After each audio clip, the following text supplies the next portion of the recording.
The snow fell in silent sheets outside the hospital windows, blanketing the world in white as I finished my 12-hour shift. My scrubs clung to my body, still damp with sweat despite the December chill. 3 cardiac arrests, 1 successful. The weight of the 2 we'd lost hung on my shoulders as I trudged toward the staff locker room.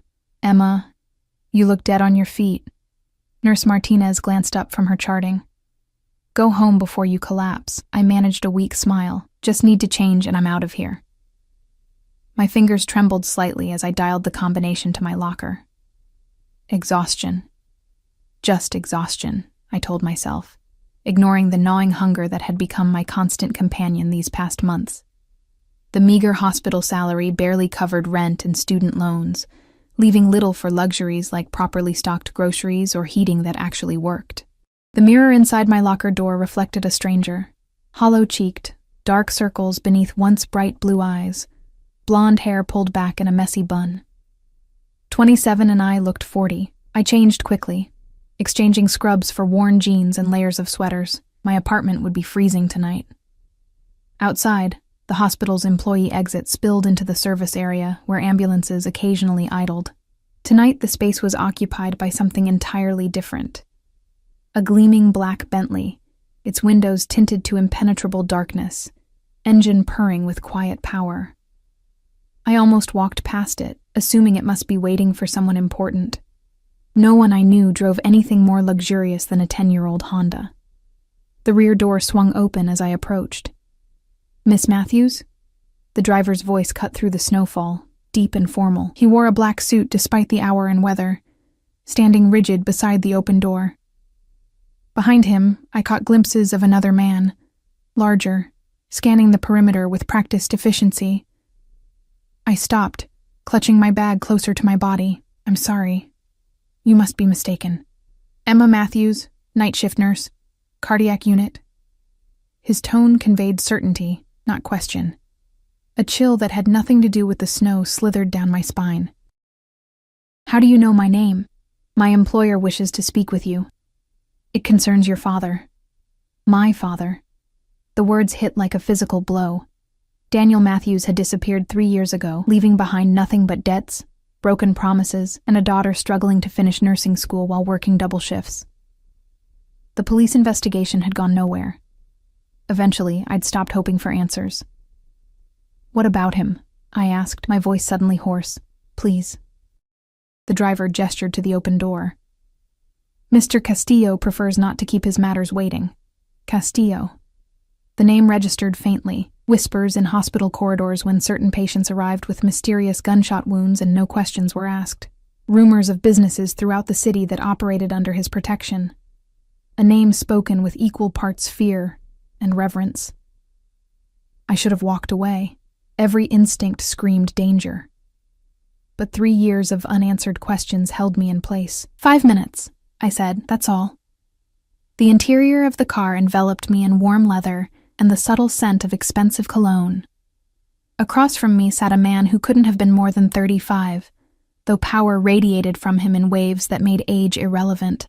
Alexei Castillo defied the image my mind had conjured of an aging crime lord. He was devastatingly handsome. Olive skin, sharp cheekbones, and eyes so dark they appeared black in the dim light. His suit probably cost more than 6 months of my salary, tailored perfectly to broad shoulders. "Miss Matthews." His voice carried the barest hint of an accent I couldn't place. "Thank you for joining me." "You mentioned my father," I said, skipping pleasantries. "Do you know where he is?" Something flickered across Castillo's expression. Amusement, perhaps, or appreciation for my directness. "I know exactly where your father is." He reached for a crystal decanter, pouring amber liquid into 2 glasses. "Drink?" I shook my head. "Just information, please." He set 1 glass aside, sipping from the other. "Your father worked for me. Not directly, of course, several layers of separation, but ultimately, he was handling certain financial matters under my supervision." The car began moving, tires crunching softly on snow. I tensed, looking out the window. I didn't agree to go anywhere, just to drive while we talk. His smile didn't reach his eyes.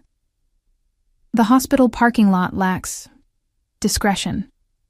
"What do you mean, he worked for you?" "My father was an accountant at Peterson Financial." A convenient front. Your father had talents that were wasted on legitimate tax preparation. Castillo studied me with unsettling intensity. 3 years ago, he made a decision that disappointed me greatly. He redirected funds that weren't his to redirect. My throat tightened.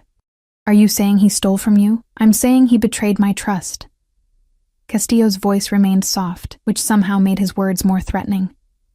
And in my world, Miss Matthews, betrayal has consequences. The implications settled over me like ice. Did you kill him? The question hung between us, filling the car's luxurious interior with sudden tension. Castillo didn't answer immediately, taking another measured sip of his drink. Your father is alive, he finally said.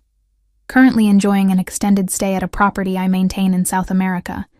The climate is significantly more pleasant than this. He gestured to the snowfall outside. Relief flooded through me, followed immediately by suspicion. If this is true, why tell me now? It's been 3 years. Castillo leaned forward slightly, closing some of the distance between us. Because it's time for your father's debt to be settled, and you're going to help make that happen. I don't have money, I said automatically. I can barely make rent. A laugh escaped him. Genuine, warm, entirely at odds with the situation. If I wanted money, Miss Matthews, I wouldn't be speaking with a hospital nurse who buys her clothes at Target. His eyes flicked over my worn sweater, missing nothing. No. What I require is something only you can provide. My heart hammered against my ribs. The car had entered an area of the city I didn't recognize. Old industrial buildings converted to high-end lofts, streets emptier and cleaner than my neighborhood. What exactly do you want from me? I asked, hating the tremor in my voice. Something quite simple. Castillo reached into his suit jacket and removed a small velvet box. When he opened it, a diamond ring caught the passing streetlights, scattering prisms across the car's interior. The stone was enormous, obscene in its opulence. I need a wife, Miss Matthews, temporarily. I stared at the ring, then at him, certain I'd misheard. Excuse me? A marriage. Purely for appearances, I assure you. His expression remained unreadable.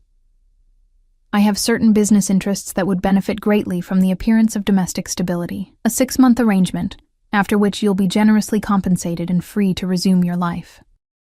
Your father's debt will be considered paid in full, and he'll be free to return to the country. Though I'd suggest he settle somewhere other than Chicago. You can't be serious. I'm rarely anything but. Castillo closed the ring box with a soft snap. You'd want for nothing during our arrangement. Your financial worries would disappear. Think of it as a 6-month vacation from your current circumstances. The car slowed, pulling up alongside a renovated warehouse turned luxury apartment building. Through floor-to-ceiling windows, I glimpsed an elegant lobby with marble floors and a uniformed doorman. This is one of my properties, Castillo explained. You'd have the penthouse to yourself until the wedding. Security, privacy, every comfort. And if I refuse? His expression didn't change, but the temperature in the car seemed to drop several degrees. Then our conversation about your father takes a different direction, a threat, veiled but unmistakable. My father might be a thief who'd abandoned me, but he was still my father, the only family I had left after Mom died. Why me? I asked. You could have anyone. Precisely the problem. Castillo's eyes held mine. The women in my social circle have agendas, entanglements. You're unattached. No complications. No existing connections to my world. Perfect for what I need. And what happens after these 6 months? You'll just let me go? You'll leave after the wedding serves its purpose, he confirmed. With enough money to start a new life anywhere you choose. My word on that. I didn't trust his word, not for a second. But what choice did I have? My father's life hung in the balance, and something told me Alexei Castillo wasn't a man accustomed to hearing no. I need to think, I said, of course. He handed me a business card, simple, black, with only a phone number embossed in silver. You have until tomorrow evening to decide. The driver opened my door. We had somehow circled back to the hospital, snow still falling gently around us. One more thing, Miss Matthews. Castillo's voice stopped me as I was about to step out. This conversation remains between us. Involving authorities would have Immediate repercussions. For your father, primarily. I nodded stiffly, stepping back into the cold night air. The Bentley pulled away silently, disappearing into the swirling snow like a phantom. My apartment felt smaller and shabbier than ever when I finally reached it an hour later. Water stains marked the ceiling, and the radiator clanked pathetically while producing minimal heat. I sat on my threadbare couch, still wearing my coat, turning Castillo's card over and over in my fingers. A temporary marriage to a man who radiated danger from every pore. A man who held my father hostage in another country. A man whose business dealings I could only imagine. Sleep eluded me entirely. By morning, exhaustion and practicality had made my decision. What was 6 months of my life compared to my father's freedom, compared to the crushing weight of poverty that had become my daily reality? I called the number at precisely 8 a.m. "I'll do it," I said when Castillo answered, his voice recognizable immediately. "But I have conditions." A pause then. "I'm listening." "I finish my shift rotation at the hospital. 2 more weeks. I won't leave them short-staffed." "Admirable, if inconvenient. Continue. I want proof my father is alive, and I want to speak with him. Arrangements can be made for a phone call. Video would be complicated, given his location." I took a deep breath. "And when this is over, I want your guarantee that neither of us will ever hear from you again." Another pause. Longer this time. "That can be arranged. Anything else?" "Just one thing." I gripped the phone tighter. "No one gets hurt because of this arrangement. Whatever your business is, I won't be part of anyone getting hurt." Castillo's laugh was soft, almost gentle. "Your moral compass is noted, Miss Matthews. Report to the address where we stopped last night after your shift today. The penthouse will be prepared for you. I have 2 weeks left at... You'll continue working your shifts. The penthouse is merely more suitable for my future wife than your current accommodations. A car will be waiting for you." The line went dead before I could argue. I sat there, phone in hand, wondering what I had just agreed to. 6 months of my life in exchange for my father's freedom and financial security. 6 months pretending to be married to a man who made my skin prickle with equal parts fear, and something else I refused to acknowledge. Just until after the wedding, I whispered to myself, "Then I'll be free."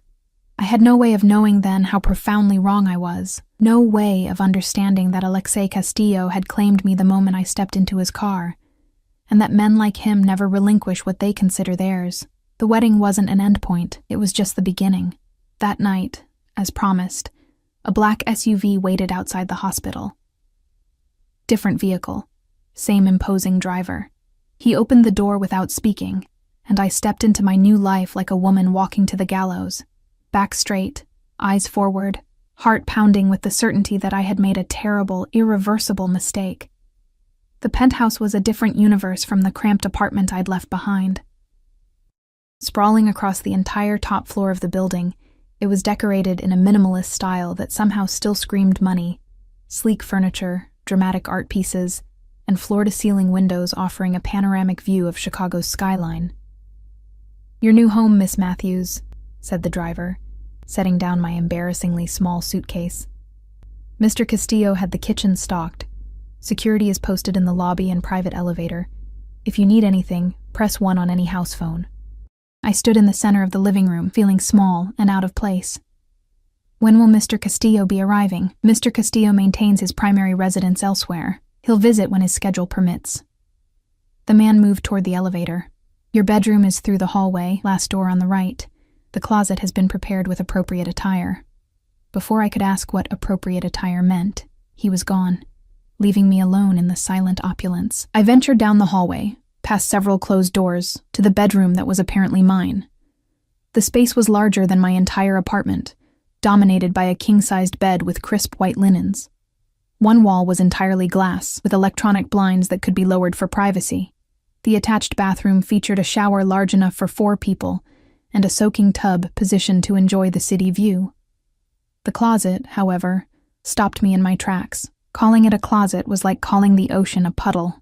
It was a full-sized room with built-in shelving, racks of hanging clothes, and an island in the center displaying jewelry and accessories. Every item still bore tags. designer names I'd only seen in magazines in my size. Dresses, blouses, jeans, shoes, lingerie, enough clothing for 3 women, all apparently mine now. A note lay on the island, handwritten on heavy cardstock. A proper wardrobe for Mrs. Castillo. The hospital uniforms remain yours, but these are for all other occasions. A. The presumption should have angered me. Instead, I felt a hollow sensation in my stomach as the reality of my situation settled in. I was a possession being prepared for display. I ran my fingers over a silk blouse that probably cost more than a month's rent. Tag still attached, pristine and waiting. My phone buzzed in my pocket, a text from an unknown number. Car will collect you at 8 p.m. Dinner with me. Wear something formal. Alexei. No, please. No question mark.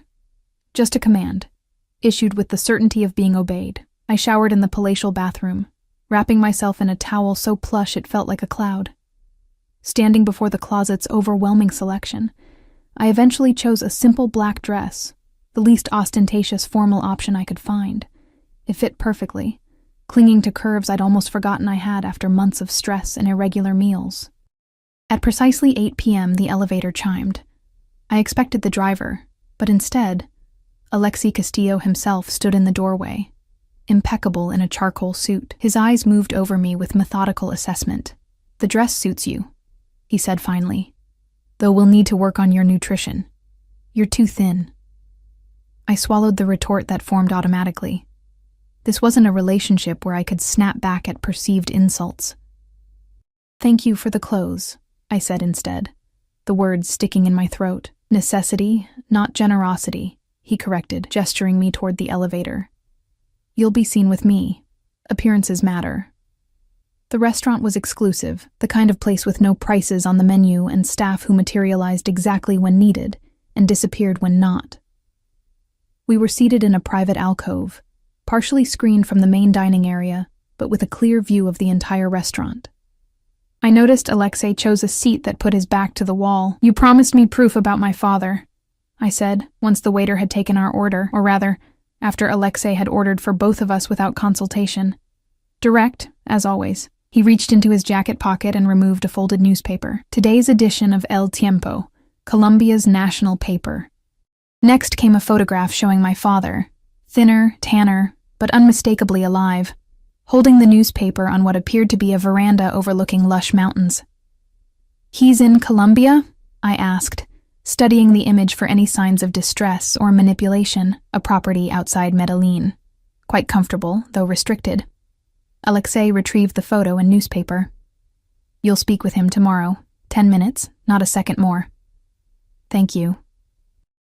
The words came automatically, and I immediately hated myself for expressing gratitude to the man holding my father captive. A slight smile curved his lips. You're learning. Learning what? The appropriate dynamics of our arrangement. His dark eyes held mine. Tell me about yourself, Emma Matthews. Beyond what my background check revealed. What did your background check reveal? I countered. Everything that exists on paper. Born in Evanston to Daniel and Sarah Matthews. Mother died of breast cancer when you were 16. Accelerated your way through nursing school with excellent grades despite working part-time. Currently specializing in cardiac care with a spotless professional record. No serious relationships in the past 2 years. No criminal history. Struggling financially due to student loans and your father's abandoned debts. He sipped his wine. But paper doesn't capture essence. Our food arrived. Perfectly seared scallops for me. Steak for him. I pushed the food around my plate, appetite diminished by his clinical recitation of my life. There's not much more to tell, I said finally. I work. I sleep. I work again. No hobbies? Passions? Dreams beyond hospital corridors? The question caught me off guard. I'd buried such thoughts so deeply beneath survival needs that they felt like luxuries belonging to someone else. I used to paint, I admitted. Watercolors mostly. Landscapes. Something flickered in his expression. Interest, perhaps. When did you stop? When 3 jobs and nursing school consumed every hour. I took a small bite of scallop, the delicate flavor barely registering. Why the interest in my hobbies? They're hardly relevant to our arrangement.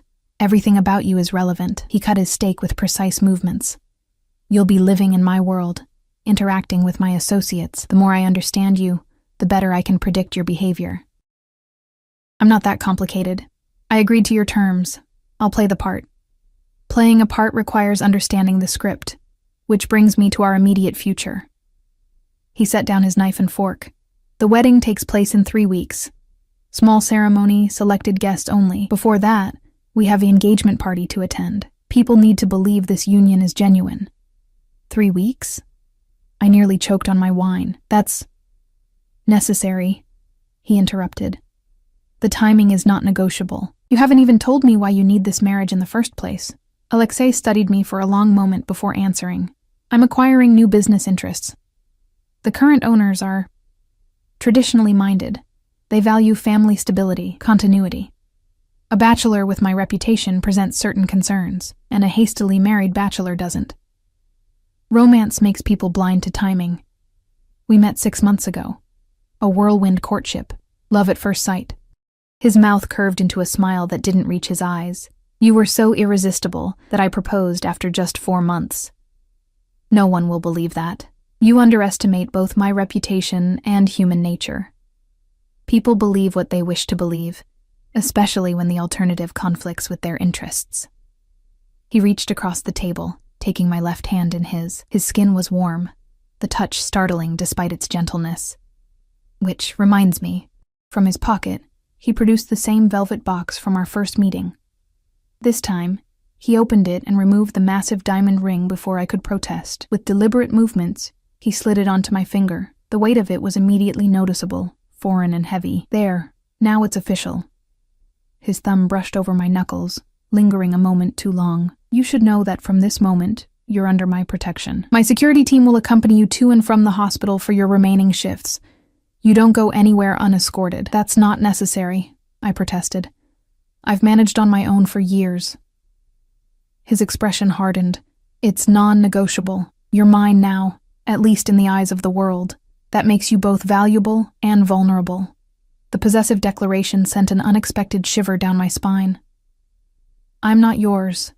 This is a business arrangement with an expiration date. Semantics. He released my hand and signaled for the check. We should discuss the rules. What rules? The boundaries of our arrangement.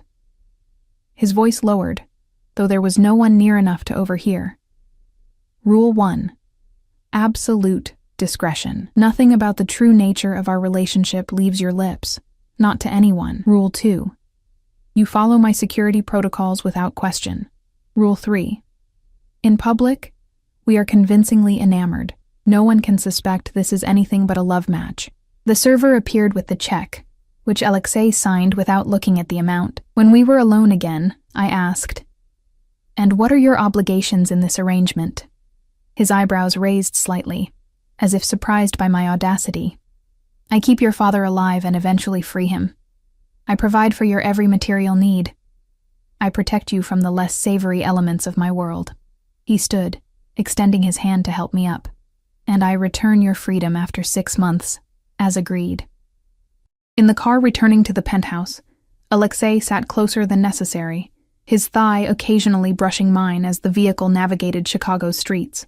I pressed myself against the door, creating distance. You should know, he said, breaking the silence, that I've arranged for you to take a leave of absence from the hospital after your final shift.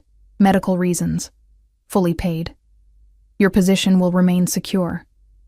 You had no right. I had every right. His tone brooked no argument. Once we're married, your continued employment would raise questions. No wife of mine would work hospital shifts. For 6 months, I reminded him, after which I returned to my normal life. He didn't respond, staring out at the passing city lights. The silence felt weighted, dangerous. At the penthouse, he walked me to the private elevator. I expected, feared perhaps, that he would insist on coming up, but instead, he simply pressed the button for me. Tomorrow evening, 7 p.m. We're having dinner with business associates. Wear the emerald dress in your closet. As the doors began to close, he added, And Emma? The ring stays on at all times. Alone in the penthouse, I stood before the windows, watching the twinkling city below. The diamond on my finger caught the light, throwing prisms against the glass. I twisted it, feeling its unfamiliar weight, wondering what I'd gotten myself into. My phone rang. Unknown number. Heart racing, I answered. Emma? My father's voice, thinner than I remembered, crackled through the connection. Dad? Tears sprang to my eyes instantly. Are you okay? Are you hurt? I'm fine, sweetheart.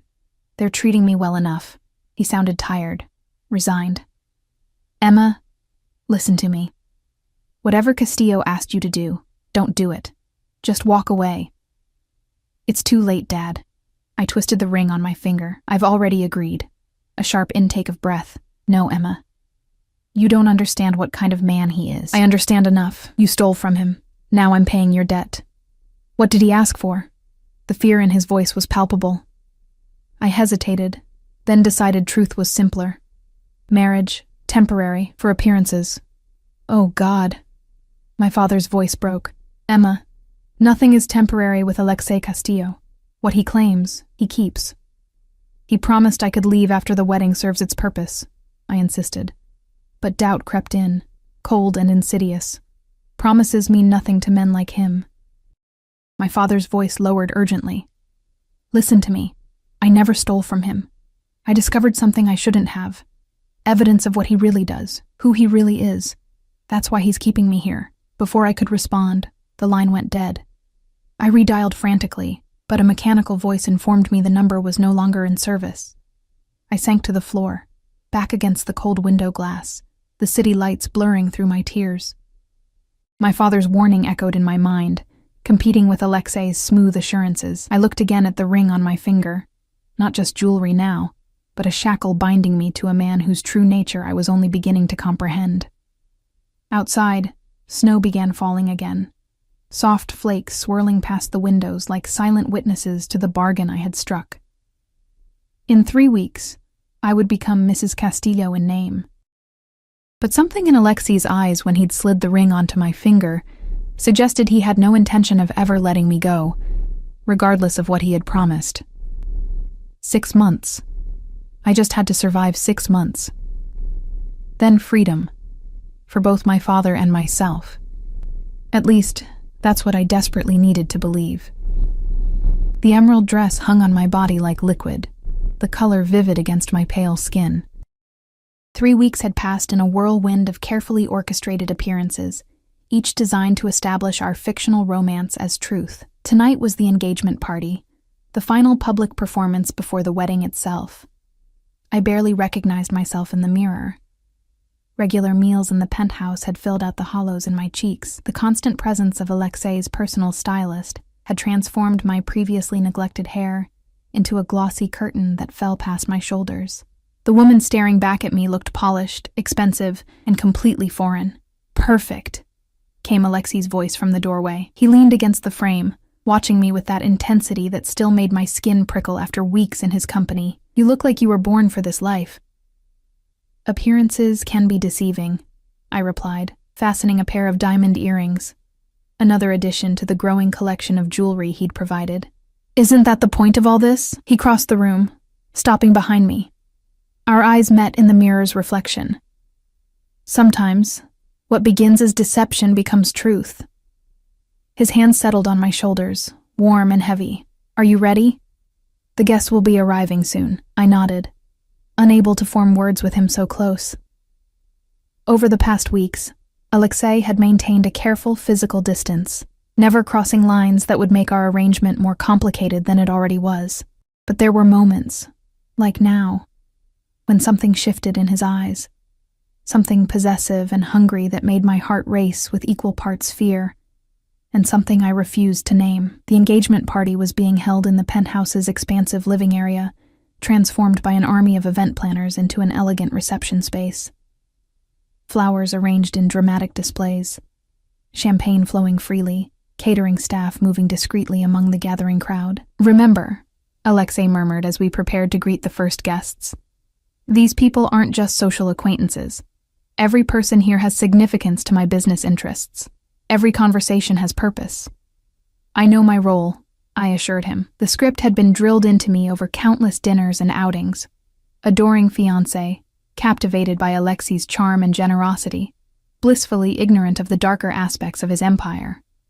The elevator delivered the first wave of guests, men in expensive suits accompanied by women dripping in jewels that made my borrowed diamonds seem modest in comparison. I plastered on a smile and took my position beside Alexei, his hand resting possessively at the small of my back. "Alexei, you sly devil," boomed a silver-haired man with a Russian accent. "When you said you'd found a bride, we thought perhaps you'd finally lost your mind. Now I see you've lost your heart instead." His appreciative gaze lingered on me a moment too long. "Victor." Alexei's voice carried warmth that didn't reach his eyes. "May I present my fiancée, Emma Matthews. Emma, Victor Petrov is an old family friend." I extended my hand, which Victor kissed rather than shook. "The pleasure is entirely mine," he said, still holding my fingers.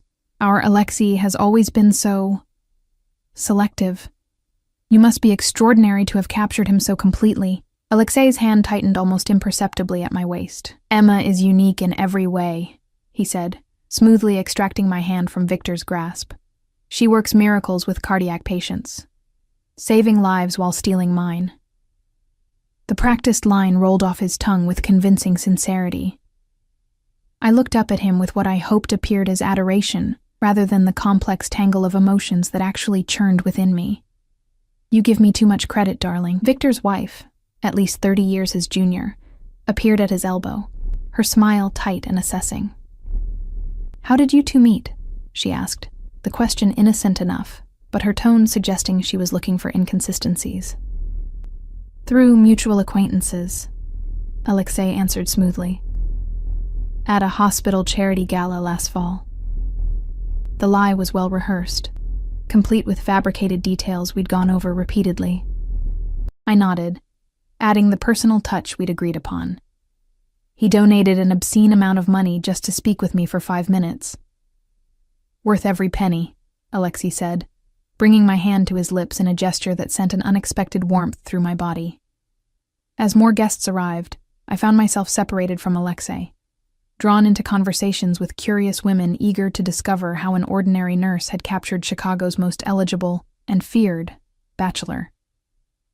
"It all happened so quickly," commented a sleek blonde whose name I'd already forgotten.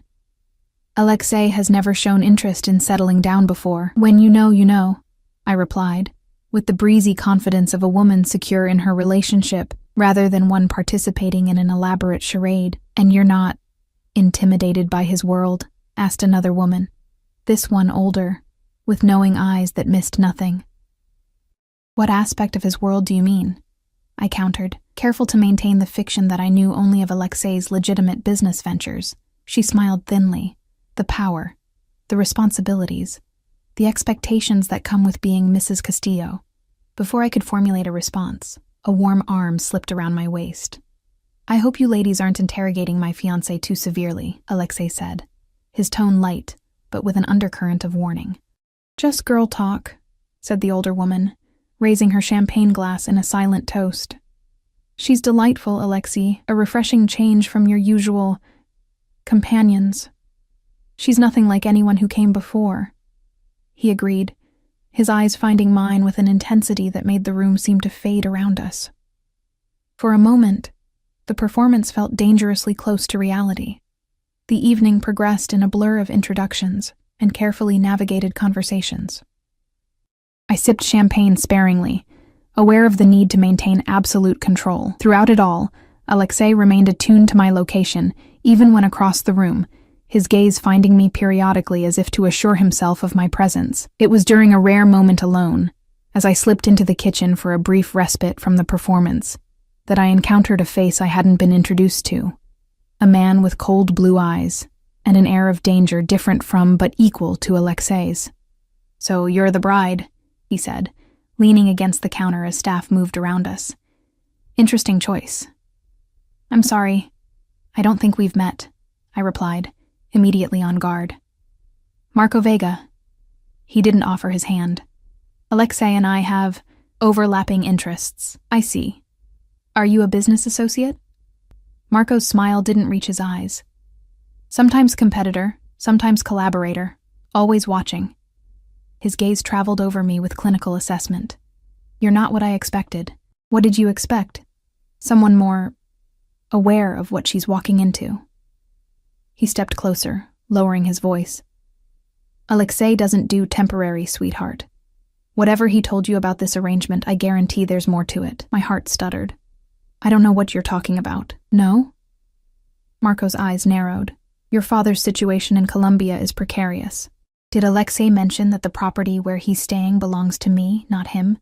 That your daddy's continued comfort depends entirely on my goodwill? The blood drained from my face. What do you want? Smart girl, cutting to the chase. Marco glanced toward the doorway. I want you to remember that Alexei Castillo isn't the only power player in this game. When the time comes, and it will, remember who really holds your father's leash. Before I could respond, a shadow fell across the doorway. Alexei stood there, his expression pleasant but his eyes murderous as they fixed on Marco. Vega, he said, voice deceptively soft. I don't recall seeing your name on the guest list. Marco straightened, smiling easily. I was in the neighborhood. Thought I'd congratulate the happy couple personally. He nodded to me. Your fiancé is charming, Castillo. Hold tight to this one. The tension between the men was palpable, crackling in the air like electricity before a storm. Alexei moved to my side, his arm around me possessive, territorial. Emma, he said, not taking his eyes off Marco. Would you mind checking on the caterers about the dessert service? I need a moment with Mr. Vega. It wasn't a request. I slipped from his grasp, heart pounding as I left the kitchen. Instead of finding the caterers, I pressed myself against the wall just outside the door, straining to hear their conversation. Stay away from her. Alexei's voice had lost all pretense of civility. Touchy, aren't we? Marco's tone was amused. I'm just curious about the woman who finally tamed the notorious Alexei Castillo, especially when she appeared so suddenly, right when you need to present a stable image to the Colombians. My personal life is not your concern. It is when it intersects with my business interests. Does she know what you're really using her for? Does she know about Bogota? A sound of movement, something hitting the counter hard. Alexei's voice, lower now, threatening. Mention Bogota again, and our arrangement regarding her father ends permanently. Are we clear? Marco laughed softly. Crystal clear. But remember, Alexei, I've known you too long to believe this marriage is just about business optics. You don't share your space, yet she's living in your penthouse. You don't tolerate attachments, yet you're parading her around like a prize. Whatever game you're playing, I don't think even you understand the rules anymore. I backed away quickly as footsteps approached the door, busying myself with a passing server just as the men emerged. Marco nodded to me with a knowing smile before departing. Alexei's face was a mask of controlled fury as he returned to my side. What did he say to you? He demanded quietly. Nothing important. I lied. Just introducing himself. Alexei's eyes searched mine, clearly not believing me, but unwilling to press the issue with guests nearby. Stay away from him, Emma. Marco Vega is dangerous in ways you can't imagine. More dangerous than marrying a man like you. The words slipped out before I could stop them. Instead of anger, something like appreciation flickered in his expression. At least with me. You know the terms of the danger. His fingers intertwined with mine, the gesture possessive. 2 more hours, then our guests will leave. You're doing exceptionally well. The remainder of the evening passed in a haze of forced smiles and champagne. By the time the last guest departed, my face ached from maintaining the facade. I kicked off my heels the moment the elevator doors closed behind Victor and his wife, the last to leave. Finally, I breathed, sinking onto the sofa and massaging my feet. Alexei loosened his tie, watching me with an unreadable expression. You impressed them, even Victor's wife, and she despises everyone. Good. 1 performance closer to the end of our arrangement. I reached for the ring, intending to remove it now that no one was watching. Leave it on, Alexei said sharply. There's no one here to see. I'm here. He poured himself a drink from the bar, and it stays on until our agreement concludes. I sighed, too tired to argue. Fine. What was that with Marco Vega, and what's in Bogota that I should know about? Alexei stilled, glass halfway to his lips. You were eavesdropping. I was protecting my interests.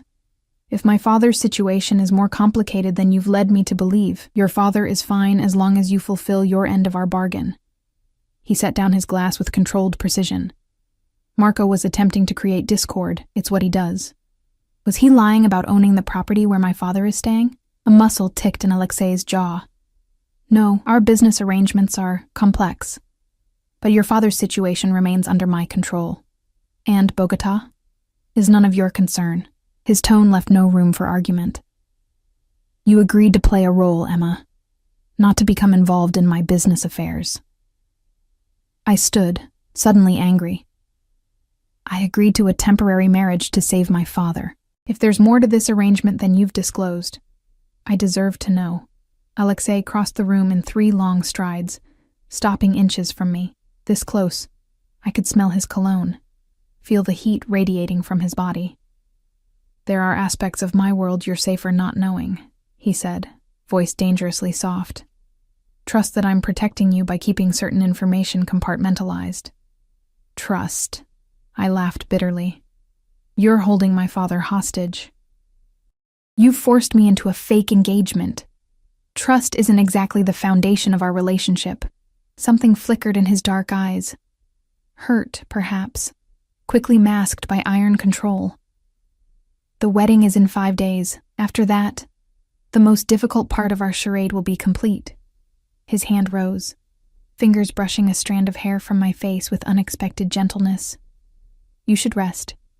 Tomorrow we have the final fitting for your dress. The sudden shift in his demeanor left me off balance.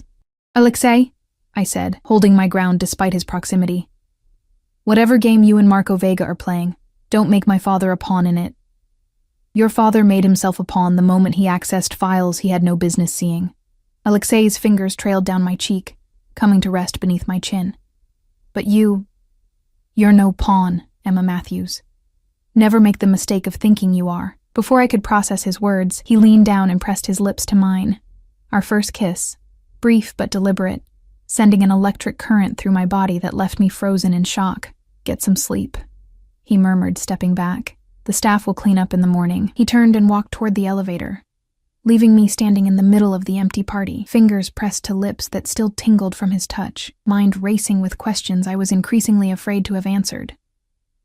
As the elevator doors closed behind him, I sank back onto the sofa, surrounded by the remnants of our fraudulent celebration. 5 days until the wedding, 5 days until I officially became Mrs. Castillo. And despite all evidence suggesting I should run as far and fast as possible, some traitorous part of me wondered what it would be like if this weren't all an elaborate performance, if the possessive gleam in Alexei's eyes when he looked at me were genuine, if that kiss had been born of desire rather than calculation. Dangerous thoughts, especially since Marco Vega's warning continued to echo in my mind. Alexei doesn't do temporary. The diamond on my finger caught the light, winking at me like it knew secrets I had yet to discover. Secrets that might prove Marco right. That once Alexei Castillo claimed something, he never let it go. The morning of my wedding dawned crisp and clear, sunlight spilling through the penthouse windows in golden ribbons that belied the turmoil inside me. 5 weeks ago, I had been a nurse struggling to pay rent. Today, I would become the wife of one of Chicago's most feared men. Arms up, instructed the stylist, lifting the custom wedding gown over my head. The silk settled against my skin like water, cool and fluid. 2 assistants immediately began fastening the long row of tiny pearl buttons that ran down my spine. I hadn't seen Alexei in 2 days. A traditional separation before the wedding, he'd explained, though I suspected it had more to do with business than tradition. The last time we'd spoken had been during the rehearsal dinner, where he'd played the role of besotted groom with such conviction that even I had moments of forgetting it was all performance. "You look stunning," said Sophia, Alexei's personal assistant who had been assigned to oversee my preparation. Her usual crisp efficiency was tempered by genuine admiration as she circled me. Mr. Castillo will be breathless. I doubted anything could render Alexei Castillo breathless, but I kept the thought to myself. "What time is it?" I asked instead. "Nearly 11. The ceremony begins at 1. Sophia checked her phone. "The car arrives in 40 minutes. Hair and makeup are almost complete. Then we'll add the veil and jewelry. The wedding was taking place at a private estate outside the city, exclusive, heavily secured, and far from prying eyes or uninvited guests. Only 60 people would witness the ceremony, each carefully vetted and significant to Alexei's business interests. As the makeup artist applied the finishing touches, I studied my reflection. The woman in the mirror was a stranger, ethereal in ivory silk that hugged her curves before flaring gracefully at the knees, hair swept into an elegant updo with loose tendrils framing her face. Diamond drops hung from her ears, matching the massive engagement ring and the delicate bracelet at her wrist. She looked like she belonged in Alexei's world of wealth and power. "One final touch," Sophia said, producing a velvet box. Inside lay a necklace of diamonds and sapphires that caught the light in blue fire. "Mr. Castillo sent this for you, a wedding gift." The piece was exquisite, vintage by the look of the setting, and worth more than I would have earned in 10 years at the hospital. Sophia fastened it around my neck, the weight of it substantial against my collarbone. "There was a note," she added, handing me a small envelope. Inside, written in Alexei's bold handwriting, something borrowed from my mother's collection. "Something blue to match the fire in your eyes when you defy me, A." My fingers trembled slightly as I refolded the note. The gift was too personal, too thoughtful for our arrangement. Like the kiss after the engagement party, it blurred lines that needed to remain clear. The ride to the estate passed in silence, the privacy screen up between me and the driver. Sophia had gone ahead to ensure everything was prepared. I watched the city give way to countryside, mentally rehearsing the vows I would recite. Words of love and devotion that were elaborate lies.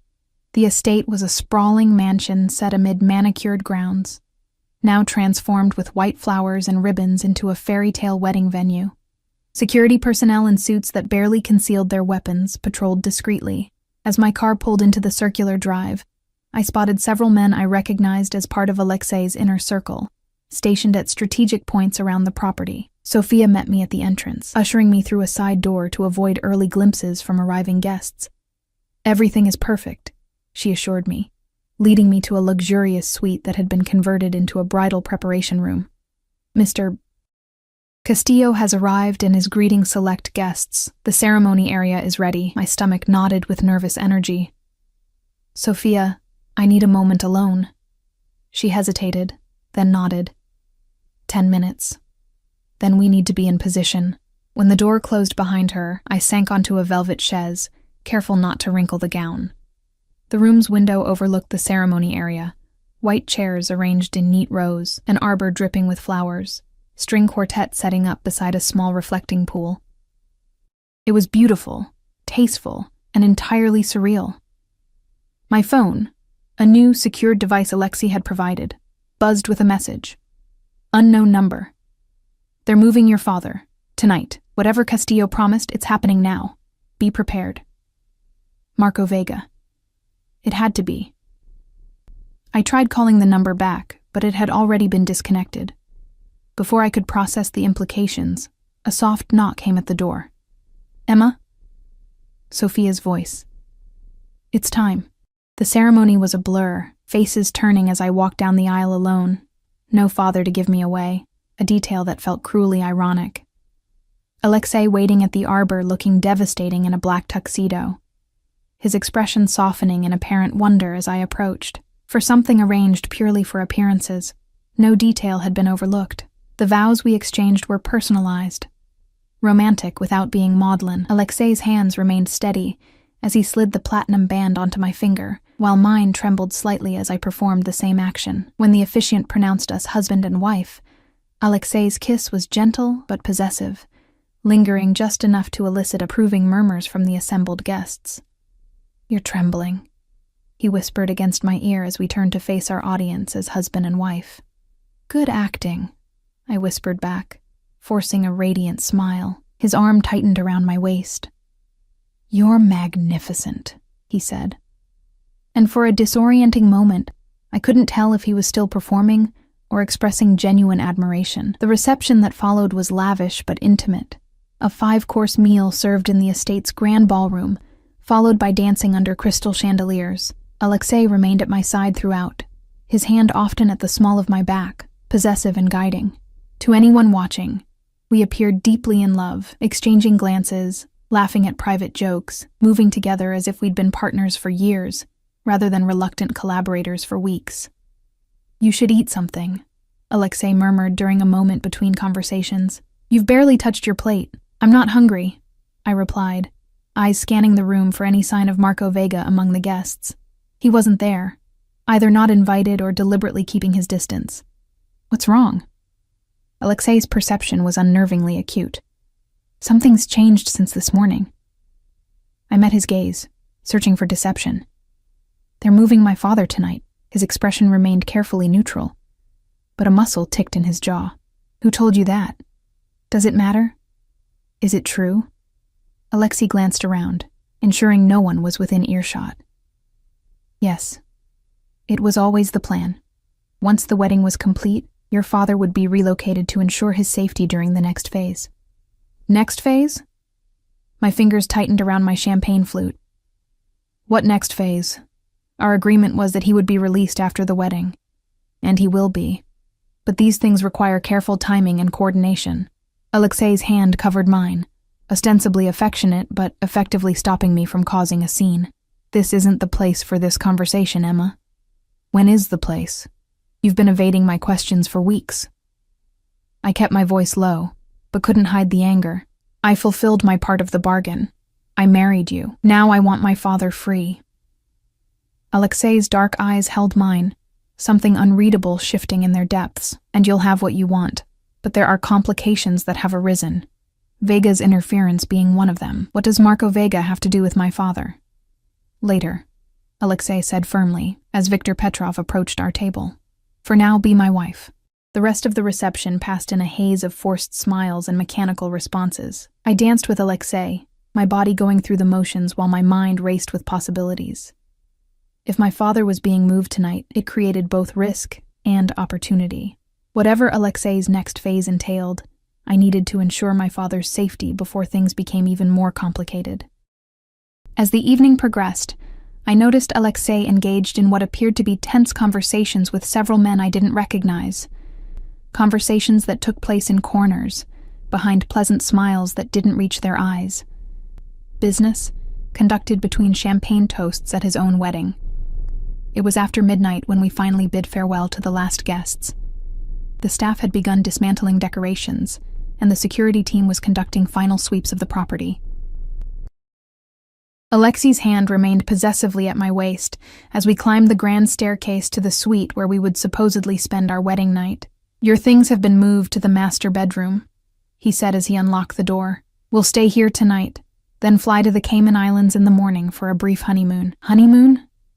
I stepped away from him once the door closed behind us. "That wasn't part of our agreement. Appearances, Emma. Newlyweds take honeymoons." He removed his tie with efficient movements. "It's only for 3 days. Then we return to Chicago and settle into married life." I stared at him, finally giving voice to the question that had been building for weeks. "What happens after the 6 months, Alexei? Really?" He paused, studying me with those unfathomable dark eyes. "You're free to go, as agreed.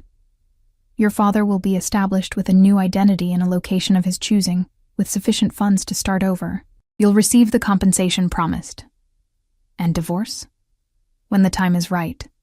He resumed undressing, removing his jacket and cufflinks with methodical precision. "For now, we have more pressing concerns.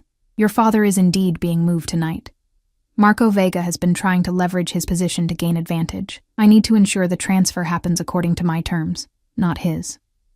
I sank onto the edge of the bed, suddenly exhausted. "I don't understand any of this. What does Marco want? What do you want? Why is my father so important?" Alexei was silent for a long moment, as if weighing how much to reveal. Finally, he sat beside me, careful to maintain a small distance between us. "Your father discovered evidence of money laundering through seemingly legitimate businesses, operations that implicated not only me but several international partners, including Marco Vega. But what he found went deeper than financial crimes. There were records of other activities, things that would interest federal authorities on multiple continents.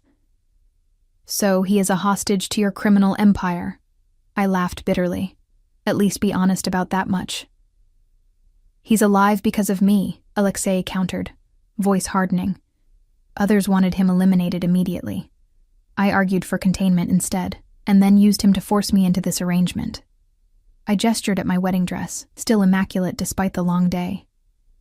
What was so important about marrying me? The business story is wearing thin, Alexei. No one needs a wife this badly for business optics. His eyes locked with mine, intensity radiating from him in almost palpable waves. The first time I saw you, really saw you, not just a photograph in a file, was 6 months ago. You were leaving the hospital after a double shift. It was raining. You gave your umbrella to an elderly patient who was waiting for transport. The memory surfaced hazily, a rainy evening. An old man with trembling hands. My impulse to ensure he stayed dry while waiting for his ride. You were watching me. I was there regarding another matter. But I noticed you. Your compassion. Your quiet dignity despite obvious exhaustion. I had you investigated out of curiosity. Discovered your connection to Daniel Matthews. It seemed fortuitous. Fortuitous? Anger flared hot in my chest. You've been manipulating my life for 6 months? I've been protecting you, he corrected. Your father's activities put both of you in danger. Marco Vega and others would have eliminated both of you to tie up loose ends. I prevented that. By keeping him prisoner and forcing me to marry you. I stood, needing distance from him. That's not protection, Alexei. That's control. Yes. The simple admission caught me off guard. I wanted you. The situation with your father provided leverage. I'm not a good man, Emma. I don't pretend to be. The confession hung in the air between us. I stared at him, trying to reconcile the calculated manipulation with the man who had looked at me with genuine wonder as I walked down the aisle, who had noticed me giving away an umbrella in the rain 6 months ago. What happens now? I finally asked. Tonight, with my father. Now, we maintain appearances. Alexei stood, approaching me with measured steps. We're newlyweds. The estate staff expects us to retire for the night together. Meanwhile, my most trusted men are overseeing your father's relocation from Colombia to a secure location in Panama. And tomorrow? Tomorrow we fly to the Caymans as planned. 3 days there, maintaining our cover while things settle, then back to Chicago. I shook my head, a bitter laugh escaping me. And I'm just supposed to trust you? After learning you've been manipulating me for months?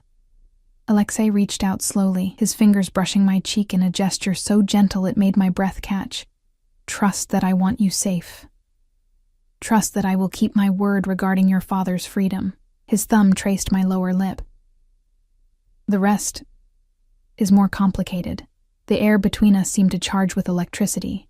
Despite everything, the lies, the manipulation, the danger, my traitorous body responded to his proximity, to the intensity in his gaze. I need to change, I said abruptly, stepping away from his touch. This dress weighs a ton. Alexei nodded, allowing me the escape. The bathroom is through there. Your things are in the closet. I'll give you privacy. In the massive marble bathroom, I stared at my reflection. Still the stranger in white silk, diamonds at my throat, but now with the addition of a platinum wedding band beside the engagement ring. Mrs. Castillo. The name felt foreign, dangerous. As I carefully removed the gown, I couldn't escape the reality of my situation. Whatever freedom I thought I'd negotiated had been illusion. Alexei had been orchestrating events long before he approached me outside the hospital. And despite his promise about the 6-month time frame, I was beginning to understand what my father and Marco Vega had both warned me about. Alexei Castillo didn't do temporary. The question remaining was what I would do with that knowledge, and whether the complex feelings developing within me would lead to my salvation or my downfall. 3 months into our marriage, the lines between performance and reality had begun to blur, like watercolors bleeding into one another. Life as Mrs. Castillo settled into a rhythm I never expected. Complex, dangerous, and increasingly difficult to imagine abandoning. The Cayman Islands honeymoon had extended from 3 days to 2 weeks, with Alexei conducting business remotely while I adjusted to my new reality. We shared meals, conversations, and eventually the same bed, though Alexei maintained physical boundaries that both frustrated and relieved me. We returned to Chicago as a united front, presenting the image of newlywed bliss while privately navigating the complicated truth of our arrangement. On this particular evening, I stood at the penthouse windows watching snow blanket the city, almost exactly like the night Alexei had first approached me, though everything else had transformed beyond recognition. My phone chimed with the secure messaging app Alexei had installed. A video call from a number I'd come to recognize over the past months. "Dad," I answered, relief washing through me at the sight of his face. He looked healthier than in previous calls. Tanned, less gaunt. "How are you feeling?" "Better every day." He adjusted the camera, revealing a veranda overlooking a tropical garden. "The doctors here are excellent. Lung capacity improving, they say." The pneumonia had been unexpected, a complication during his transfer from Colombia to Panama. For 3 terrifying weeks, I'd received only sporadic updates on his condition as he fought for his life in a private medical facility. It was during that time that something fundamental had shifted between Alexei and me. "Emma." My father's voice drew me back to the present. "Have you thought about what I said, about leaving while you still can?" I glanced toward the bedroom, making sure Alexei wasn't within earshot. "It's not that simple anymore, Dad." "It never is with men like him." My father's expression darkened. "The longer you stay, the harder it becomes to leave. Trust me, I know. Alexei isn't keeping me prisoner." The words felt both true and false simultaneously. "And he's arranged for your care, your recovery. Because it gives him leverage over you," my father countered. "Emma, listen to me. The documents I found, the reason I'm in this situation, they contained evidence of things you can't imagine. Castillo isn't just some businessman with shady connections. He's..." The call suddenly ended, the screen going black. I tried calling back immediately, but the connection failed repeatedly. With growing unease, I checked the encrypted email account Alexei had set up for communication with my father. Nothing new. "Problem?" Alexei's voice came from behind me, making me jump. He stood in the doorway to our bedroom, casually elegant in a charcoal sweater and tailored slacks, watching me with those perceptive eyes that seemed to miss nothing. "The call with my father cut out," I said, deciding honesty was safer than being caught in a lie. "I can't reconnect." Alexei crossed to the bar, pouring himself a measure of scotch. "The secure connection sometimes experiences delays. Try again tomorrow." Something in his tone raised my suspicions. "Did you terminate the call?" He turned to face me, expression neutral. "Why would I do that?" "Because my father was about to tell me something you don't want me to know." A slight smile curved his lips. "After 3 months as my wife, you still think I'd be so clumsy?" He approached, handing me a glass of wine I hadn't asked for, but accepted anyway. "Your father's connection likely dropped because of the storm system moving through Panama. Nothing more sinister than weather." I wanted to believe him. Part of me, a growing part, did believe him. But doubt lingered, nurtured by my father's persistent warnings and the glimpses I'd caught of Alexei's business operations. "We need to discuss the 6-month timeline," I said, changing tactics. "We're halfway through our agreement." Alexei's expression shifted subtly, a tightening around his eyes. "Is living as my wife so unbearable that you're counting the days?" The question caught me off guard with its hint of vulnerability. "That's not what I meant. I just need clarity." He studied me for a long moment, then set down his glass and crossed to the windows where I stood.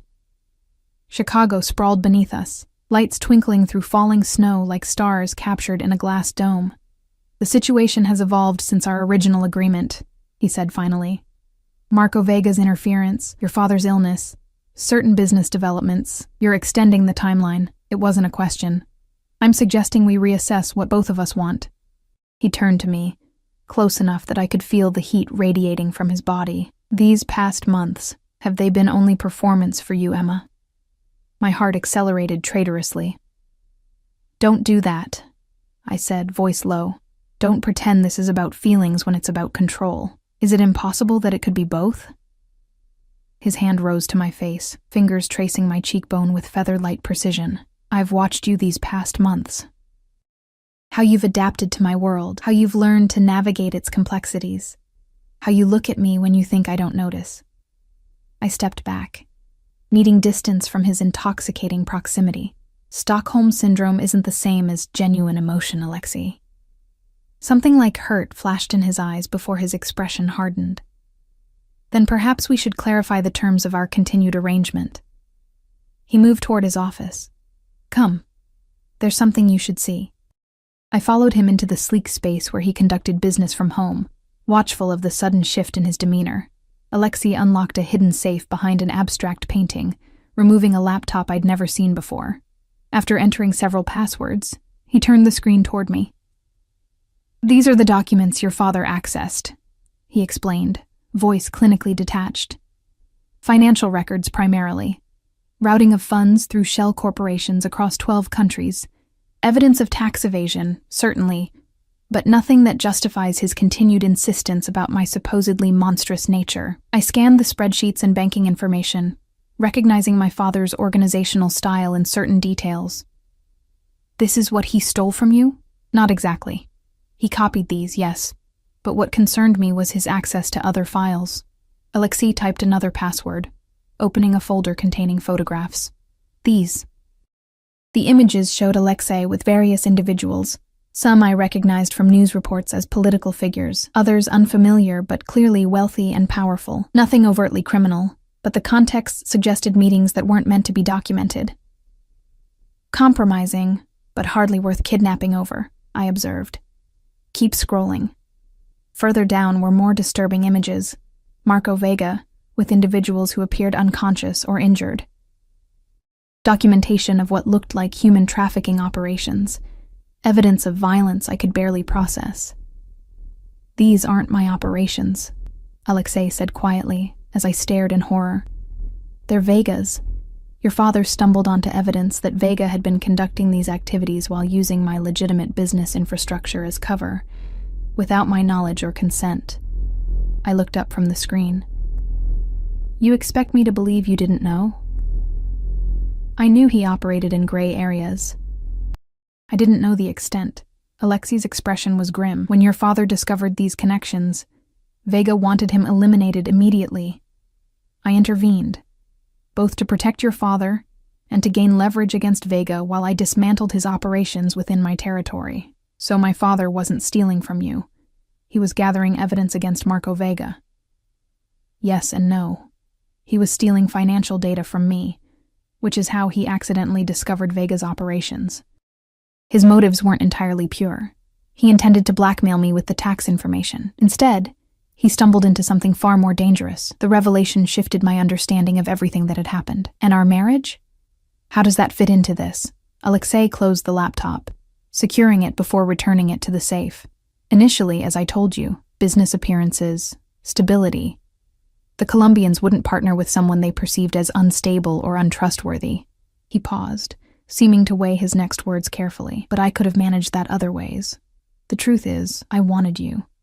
From that first night in the rain, the situation with your father provided opportunity.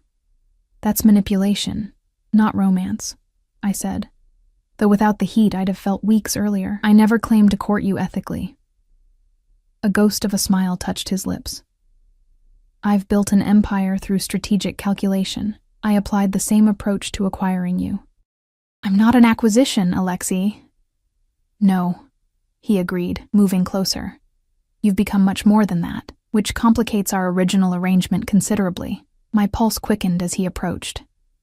Over the past months, we'd maintained a careful distance, sharing a bed, but never crossing the line to intimacy, building a relationship based on complex interdependence rather than physical connection. But the air between us had grown increasingly charged, desire building like pressure before a storm. What do you want from me now? I asked, voice barely above a whisper. Everything, he answered simply. Not for 6 months, not as performance. Everything, Emma. Permanently. Before I could respond, his phone rang, the specific tone that indicated his security team. Alexei answered immediately, his expression darkening as he listened. When? He demanded. How many? Lock down the building and bring the car around. We leave in 5 minutes. He ended the call, already moving toward the bedroom. Pack a bag. Essentials only. We need to go, now. What's happening? Alarm shot through me at his sudden urgency. Vega's men have been spotted in the building. Alexei pulled a go bag from the closet, checking its contents. He's making his move. What move? Against what? Against me. Against us. He grabbed my shoulders, intensity radiating from him. Listen carefully. Marco Vega has been losing territory and influence for months, as I've systematically dismantled his operations. The marriage, our marriage, solidified alliances that further weakened his position. He's desperate, which makes him dangerous. Understanding dawned with sickening clarity. My father is secure, Alexei assured me. I moved him to a different facility 2 days ago, precisely because I anticipated Vega might try to use him as leverage. Relief flooded through me, followed immediately by renewed fear, as the penthouse security system emitted a soft warning tone.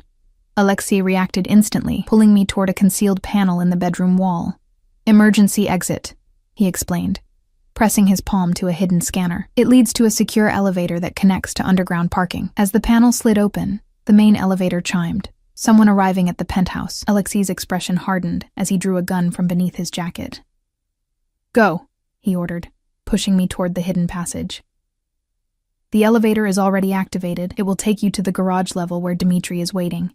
He'll get you to the safe house. I'm not leaving you, I protested. This isn't a debate, Emma. His voice was steel, but his eyes held something I'd never seen before. Fear, not for himself, but for me. Vega won't kill me immediately. He needs information, but he will use you to break me. The main door of the penthouse crashed open, voices and footsteps suddenly filling the space. Alexei pushed me through the hidden doorway, then hesitated. Remember what I said, he murmured, pressing a hard, desperate kiss to my lips. Everything, Emma. That's what I want. When this is over, I want everything. Before I could respond, he closed the panel, sealing me into the narrow passage. Through the wall, I heard shouting, then Alexei's calm voice cutting through the chaos. The hidden elevator arrived silently, doors sliding open to provide escape. I stood frozen, torn between self-preservation and the sudden, overwhelming certainty that I couldn't leave him behind. Not now. Not after everything. The decision crystallized with startling clarity. I wasn't the same woman who had entered Alexei's car that snowy night, desperate and afraid. His world had changed me, hardened me in some ways, awakened me in others. Instead of entering the elevator, I pressed my ear to the wall, straining to hear what was happening in the penthouse. Vega's voice carried through faintly, smug and threatening. Alexei's responses were too low to distinguish, but the tension was palpable even through the barrier. I examined the passage, noticing a service panel near the floor, likely access to electrical or security systems. Kneeling, I pried it open, revealing a tangle of wires and a small control pad. My months living with Alexei hadn't been spent in idle luxury. I'd paid attention, learned the systems and protocols that protected his world. Now that knowledge might save his life. With careful precision, I accessed the security override, triggering the emergency protocols without activating the alarms. Throughout the building, security feeds would switch to backup servers, alerting Alexei's external team without warning those inside. It would take time for them to assemble. Time I needed to buy. The panel revealed another feature. A small monitor showing security camera feeds from the penthouse. I could see Alexei, seemingly relaxed despite being surrounded by 4 armed men, with Marco Vega pacing before him like a predator. "Where is she?" Vega demanded, voice now clear through the monitor's audio. "Where's your pretty nurse?" "Safe," Alexei replied simply. "Beyond your reach." Vega laughed. "Nothing is beyond my reach, certainly not your wife. Did she enjoy the conversations with her father? The ones where I fed him information designed to turn her against you, piece by piece?" My blood ran cold at the revelation. The calls with my father, his escalating warnings, the specific accusations, had been manipulated by Vega. How much of what my father had told me was genuine concern, and how much was Vega's orchestration? "It doesn't matter," Alexei said, seemingly unaffected. Emma makes her own decisions. And she'll decide to save her father's life, I'm certain. Vega held up his phone. One call, and the medical staff treating him will receive new orders. Unless you give me the access codes to the Colombian accounts. You're assuming her father is still where you left him, Alexei replied, a hint of satisfaction in his tone. A foolish assumption. Vega's expression contorted with rage. He nodded to one of his men, who struck Alexei across the face with his gun. Blood spilled from a cut above his eye, but Alexei remained composed, almost bored. You've made a critical error, Marco, he said, wiping blood from his face with his sleeve. You've entered my home and threatened my wife. There's no scenario where you leave here alive. As if on cue, the lights in the penthouse flickered, the result of my security override triggering the backup systems. Vega's men looked around nervously, but Vega himself remained focused on Alexei. Parlor tricks won't save you, Castillo. Your empire ends tonight. Everything you've built becomes mine, including your wife, if she's foolish enough to return. The monitor showed one of Vega's men approaching, with what appeared to be tools of torture. My heart pounded as I realized I was out of time. The emergency protocol would bring Alexei's team, but not quickly enough, making a decision that would forever alter the course of my life. I opened a small compartment beside the elevator controls, revealing a secondary security panel. This one required Alexei's personal code, a sequence I'd memorized weeks ago when he'd entered it. Believing I wasn't paying attention, the code activated a final safety measure: gas delivery through the penthouse ventilation system. Not lethal, but disabling. I had 20 seconds before it deployed. Moving swiftly, I took the gun from the emergency box beside the elevator, positioned myself at the hidden door's release mechanism, and began counting down. At 0, I heard the soft hiss of gas entering the main room, followed by confused shouts and coughing. I pressed the door release and slipped back into the bedroom, gun raised and a scarf pressed to my nose and mouth. Moving silently through the penthouse, I found chaos in the main room. Vega's men disoriented and struggling to breathe. Alexei already leveraging the confusion to free himself from his captors. Our eyes met across the room. Something passed between us: understanding, partnership, a commitment beyond contracts or coercion. Without hesitation, I fired at the man nearest Alexei, hitting him in the shoulder. Alexei immediately seized the opportunity, disarming another guard and taking control of the situation with brutal efficiency. Within moments, Vega's men were incapacitated. Only Vega himself remained semi-conscious. Staggering toward the elevator, Alexei intercepted him with cold precision, driving him to the floor with a calculated blow. "Emma," Alexei said, breathing heavily but otherwise composed despite the blood on his face. "You should have gone to the safe house." "And leave you to handle this alone?" I kept my gun trained on Vega. "We're partners, aren't we? Isn't that what marriage means?" A smile, genuine, warm, transformed Alexei's face. "Yes," he said simply. "That's exactly what it means." The elevator chimed, delivering Alexei's security team, who quickly took control of the prisoners. As the penthouse filled with his men, Alexei pulled me into the quiet of his office, examining me with urgent concern. "Are you hurt?" His hands moved over me, checking for injuries. "I'm fine." I set the gun down on his desk. "But we need to talk about my father. About Vega's manipulation of our communications." Alexei nodded grimly. "Vega has been feeding him selective information, exploiting his concerns to turn you against me. Some of what he told you was truth, some carefully crafted lies. And where does that leave us?" I asked, the question encompassing far more than just the immediate situation. Alexei took my hands in his gaze intense.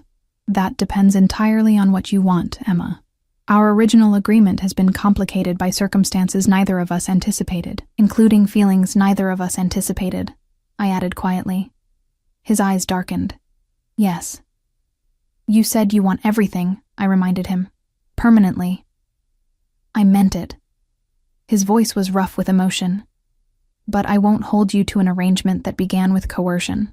When this is finished, when Vega is dealt with and your father is secure, you'll have a choice. Stay as my wife, my true partner in every sense, or take your freedom with my blessing. The offer, a genuine choice after months of having none, was perhaps the most sincere declaration of feeling Alexei could make. In his world of power and control, giving me the freedom to choose was his version of love. And my father? Will be free regardless of your decision, Alexei promised. His security is being arranged independently of our situation. New identity, comfortable funds, freedom to go wherever he chooses, with protection that will remain in place whether you stay with me or not. I studied his face, the sharp angles, the dark eyes that had once terrified me, and now held me captive in an entirely different way. When I walked into your car that night, I thought I was making a temporary sacrifice to save my father. I never imagined that you could come to care for a monster. His smile was self-deprecating, that I could find myself in the middle of a war between criminal empires, holding a gun and choosing a side. I corrected. That the side I'd choose would be yours. That somewhere between fear and obligation, I'd find something I wasn't looking for. Understanding dawned in his eyes. And what was that, Emma? A home, I said simply. Complicated, dangerous, but mine all the same. With you, the admission hung between us, changing everything. Alexei's hand came up to cup my face, his touch gentle despite the violence those same hands had enacted minutes earlier. Stay, he whispered. Not for 6 months. Not because of your father. Stay because you want to. Stay because this world we've built between us, imperfect as it is, matters to you as it does to me. In answer, I closed the distance between us, pressing my lips to his in a kiss that contained my decision. The taste of blood mingled with desire as his arms encircled me, pulling me against him with the desperation of a man who had nearly lost everything. When we finally broke apart, breathless, I saw a future unfolding that I'd never imagined for myself. Complex, shadowed, but illuminated by a connection that had transcended its coercive beginnings. We need to move quickly, Alexei said, though his hands remained at my waist. Vega's organization will retaliate once they realize he's been captured. The safe house, then arrangements for your father. And after that? I asked. His eyes held mine, filled with a promise I now believed. After that, we build something real from what began as pretense. Together. 6 months earlier, I had entered Alexei Castillo's car believing I would leave after the wedding, that my captivity had an expiration date, that freedom waited on the other side of a temporary arrangement. I had been wrong. There would be no leaving, no returning to the life I'd known before. But as Alexei led me from the penthouse, his hand firm in mine, his men securing our path, the weight of his ring on my finger no longer feeling like a shackle but a choice, I realized that sometimes captivity and freedom were not opposites, but different faces of the same complex truth. I had entered a cage of Alexei's making, only to discover that I had become its keeper. And in that paradox, I had found a home I never knew I wanted, with a man whose darkness matched and balanced my light. The mafia boss had never let me go. But somewhere along the way, I had stopped wanting him to,